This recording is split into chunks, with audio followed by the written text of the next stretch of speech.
Hey guys, and welcome back to the AC Milan career mode. This is the episode where we will play the second leg of the Champions League semi-final at Stamford Bridge. And if you've watched the previous episode, you will remember that we lost Lacazette due to a suspension, a red card. So I had to make quite a few changes, and hopefully the team will be strong enough to take on Chelsea. We had a 0-0 result at home, which wasn't the best. I'd say they're the favourites to go through now anyways, especially since my best player is suspended.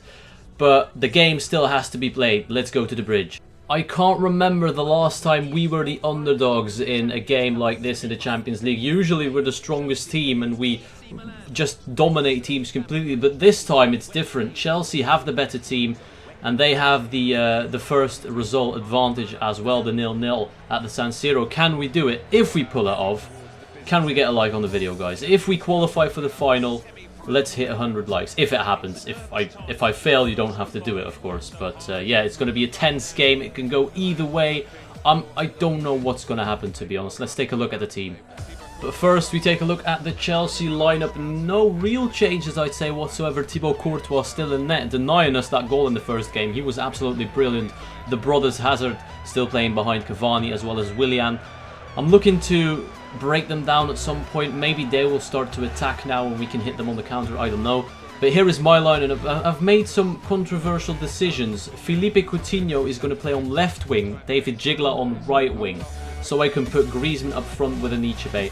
I could have put Rossi in striker, but I don't think he's good enough. He's powerful enough to break through the defence. That's why Griezmann is playing there. He is now my number 9. He's the one who has to do it for us. It's either blue or red, pick your side, but we're in for a dramatic game here tonight. One of these teams will not make it to the final. And who's it going to be? Is it Eden Hazard or is it us? Good ball in, Pogba has to win that, well done. Ayew doesn't get rid, Cavani with the first shot, well blocked. Chelsea already showing their attacking intentions early on. Well played. Coutinho in space. Can he outpace Branislav Ivanovic? No, but he can take it past him. He's going to look for Griezmann. Back to Paul Pogba. We're going to attempt a long shot with Paul Pogba blocked. And another corner. David Gigla is open on the edge. Take a touch. Gigla, finesse. It dips. It dips! Off the post! The best chance of the game falls to the Rossoneri out of absolutely nowhere. David Gigla hits the post. And they're still going with Victor Anichebe inside. And he scores! He finds the back of the net. And AC Milan take the lead through the Nigerian Victor Anichebe. Unreal start for the Rossoneri. They are now in the driver's seat. They have the advantage. And Thibaut Courtois, where you were the hero in the first game, what is that? Nothing like what you can do as a goalkeeper. You're better than that. Anichebe puts Milan in front with his 4th goal of the Champions League campaign. Well done, Victor. Oh, no. Well played. Edinson Cavani in a one-on-one. Great save by Sirigu down low with his left foot. We needed that. We need to hold on to this 1-0 lead until at least half-time. Anichebe into Griezmann. Griezmann does well. One touch to get past Ivanovic. He's going all the way. Antoine Griezmann on his way to 2-0 against Courtois. Antoine Griezmann buries it and gives Milan the 2-0 lead. Stamford Bridge has been silenced with 2 goals in quick succession. And that basically means they're already out. There is no chance I'm letting them back into the game. 2-0 up. It means they have to score 3 goals to qualify. And I honestly do not see that happening the way we're playing. And that is half-time. AC Milan have taken a 2-0 lead in the first half. And that basically means that they're already almost through. Well, I'd say we're not quite there just yet. If they score a quick goal, they might get back into the game. But as you can see, Thibaut Courtois hasn't been half as good as he was at the San Siro. And Sirigu is pulling off the saves when I need him to. The difference between this game and the first leg is that at the San Siro, they were just trying to defend. And they're brilliant at defending. But when they have to go forward, they leave spaces and I can exploit them. So in the end, it's not the case of who is available and whether Lacazette plays or not. It's whether I have space to do something or not. And we've exploited that space brilliantly. No, Pogba is sent off. I've got another man sent off this time. And I don't know if I can argue about this one. 2nd yellow for Paul Pogba. Oh dear. Don't tell me this is the sign of a comeback. Let's watch that back, because I honestly did not mean to tackle or do anything. I think Pogba just runs into Nemanja Matic, and he gets sent off for that. Once again, in my opinion, that's very harsh. No, Cavani, Azpilicueta! He makes it 2-1. This isn't happening. This is not happening. Come on, Milan. Don't let it slip. Don't do a Stevie G. Azpilicueta pushes up, makes it 2-1. That means they're only 2 goals away from qualifying for the final. And that's his 4th goal as well as a left back. Not too bad.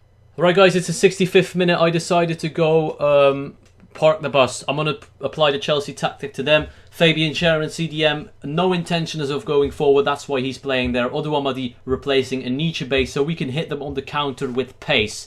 That is kind of the idea I have behind the 2 substitutions. And hopefully we can hold out and win this game. Again, the corner tactic. Jigla forces a save out of Thibaut Courtois. Still not gone. Nicolas Nkulu. Ricardo Rodriguez. And it's saved. Oduamadi, this is why I brought you on the counter-attack with pace. Show me what you've got. He does well. He has got the pace to get past a few. Azpilicueta chasing him. Cuts inside. Oduamadi, this is the one. Kill the game off. Namdi. Oduamadi. Yes! 3-1 game over. Chelsea have been knocked out. AC Milan are going to the final of this year's Champions League. And the plan worked to perfection.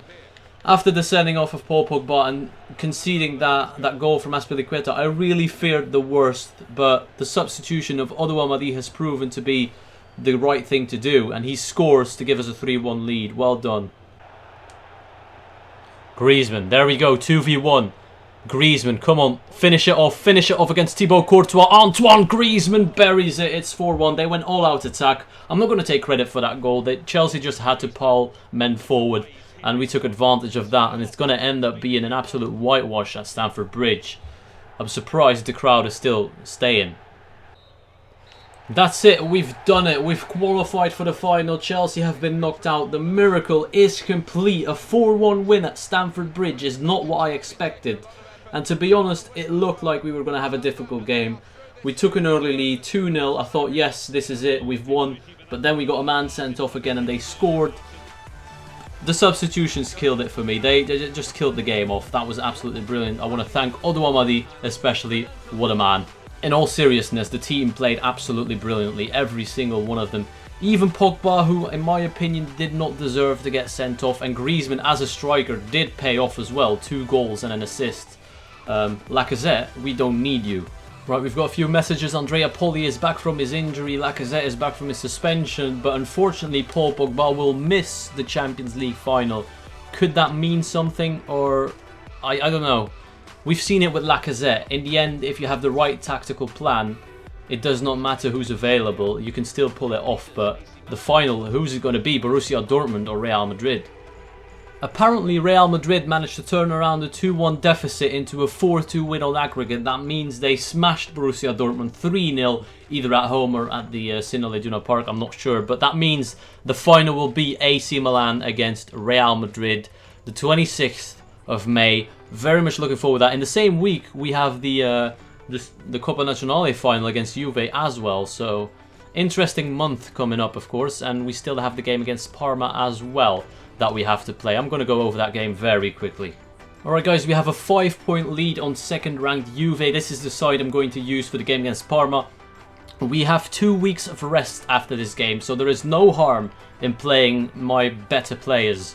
Even though Griezmann and Ayew are a bit tired, they've got a few weeks of rest after this, so I think they'll be fine, and we should completely smash Parma with this team, to be honest. Lacazette into Ayew. We're going to attempt a long ranger from Andre Ayew. Oh, what a beauty! What a goal from Andre Ayew, and we know this man is something special. I don't know why, I don't know what it is about him, but he has got something extra, something you do not see in the stats, something magical. And that is what I'm talking about. Andre Ayew, an absolute bullet into the top corner. Mirante had no chance.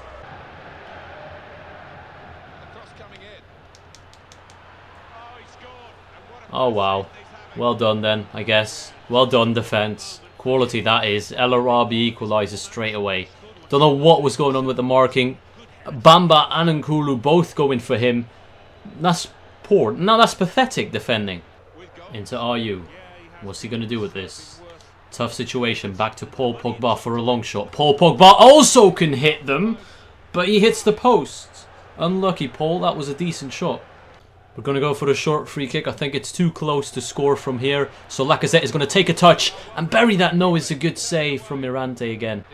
Well then, Nicolas Nkulu, look at that. He's going to drive forward with the ball. We've got 2 strikers in front of him. What's he going to do? He has to make the right decision. Nicholas Nkulu might actually go for glory himself. Unless he gets taken out from behind. Referee, come on, man. The captain was on a good run right there. Are you? Play him on side. There we go. Lacazette, get there. Alexandre Lacazette. No, bury that. No. How have you missed that? Alexandre Lacazette, you let me down today. Pogba, Lacazette. Against one man. You can take it past him. Alexandre Lacazette this time. Off the post. It's just not his day today, is it? That could have been a chance to give us the win. And that's the end of the game. To be honest, with the team we had out there today, that is an unacceptable result. 1-1 is poor, pathetic, call it what you want. But we qualified for the Champions League final, so I guess I can't be too mad that the players didn't really have the focus right for this game. Although we absolutely dominated. It's like we were already focused on that Champions League final rather than the league.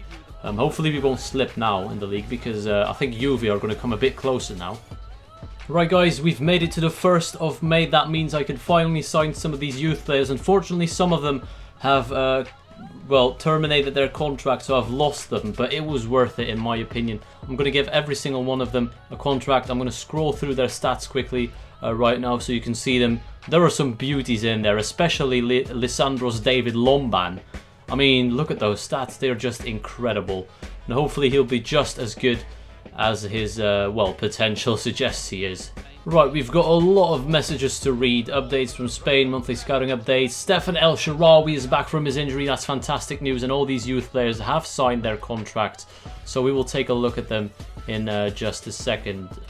Wait, actually, what else do we have? Felipe Coutinho is happy and Ricardo Rodriguez is happy. Everyone's happy. That's the effect of qualifying for a Champions League final, I guess. But let's take a look at these youth players because I'm interested to see how good they actually are. Alright guys, let's take a look at some of these new players. There are some good ones in there, but unfortunately, once again, the physical stats do let them down. Francesco Di Noia has got average pace, poor stamina and strength, but that is to be expected. He has got 2-star weak foot, 3-star skills, low work rates, but his technical attributes are fantastic. He's got good ball control, dribbling, finishing, free kicks, passing, long shots, shot power. Like, the skill attributes are absolutely brilliant on this guy. Unfortunately, just not his physical stats and his weak foot and all that. Then the big one, Lisandro's David Lomban, the highest rated one out of them all. Decent pace and decent stamina, but not great strength. Hopefully he will grow.